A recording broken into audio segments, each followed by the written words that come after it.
में तो भाई प्रेम सिखाया जाता है। सत्संग में यदि ऐसी घटना होने लगे तो फिर क्या लाभ है सत्संग का? घरों में रहो, क्यों दरबार सजाते हो गुरु महाराज का, मालिक का? क्यों वहां पर जयकारे लगाते हो? क्यों वहां पर बंदगी करते हो? क्यों मत्था टेकते हो? इतने भजन कीर्तन क्यों गाते हो? इतनी वाणियां क्यों गाते हो? यदि ऐसा ही कार्य करना है तो छोड़ दीजिए दिखावा। अंतर्गति राचे नहीं बाहर करे उजास, ते निर्दोष जख जाएंगे सतभाग्य रविदास।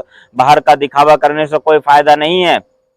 कल की घटना पर मैं दोबारा यही कहना चाहूंगा, जो हुआ है बहुत गलत हुआ है। पूरे साधुओं में, सभी संतों में बहुत ज्यादा रोष है इस बात को लेकर के।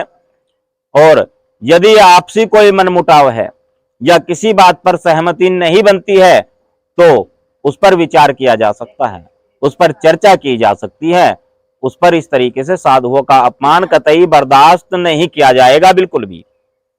धन्यवाद जी।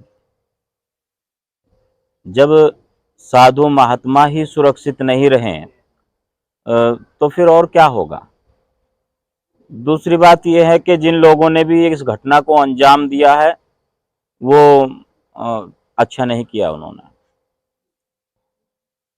यदि उनको महात्मा जी की बात से कोई आपत्ति थी तो वो बातों के माध्यम से उस पर चर्चा करते, विचार करते। उनको साधुओं का अपमान नहीं करना चाहिए था। मैं इसकी कड़ी निंदा करता हूं। और साथ ही हमारे महात्मा श्री मेघराज दास जी का अपमान नहीं है ये पूरे संत समाज का अपमान है, सभी साधुओं का अपमान है। इनको जो ये बाना दिया है ये सतगुरु समनदास जी महाराज का दिया हुआ बाना है। ये उस बाने के ऊपर उंगली उन्होंने उठाई है।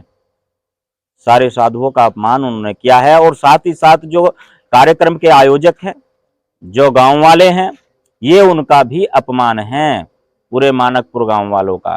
क्योंकि उनके गांव में ये घटना हुई है, इसलिए गांव मानकपुर वालों को इस बारे में शीघ्रता से कोई कदम उठाना चाहिए।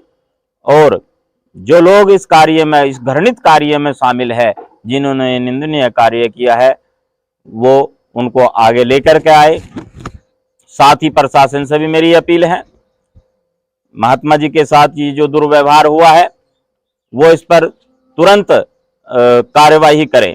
और यदि कार्यवाही नहीं होती तो पूरे भारत का साधु समाज इस बारे में सक्रिय हो जाएगा और आगे इस तरह की कोई घटना ना हो, इसके लिए भी सभी को सावधान और सतर्क रहना चाहिए, शांति कायम रहनी चाहिए। दूसरी एक बात और भी है जो महत्वपूर्ण बात है, गुरु मर्यादा वाली। गुरु मर्यादा कहां चली जाती है ऐसे समय पर, जब साधुओं के ऊपर हाथापाई की नौबत आती है? कहां धैर्य चला जाता है?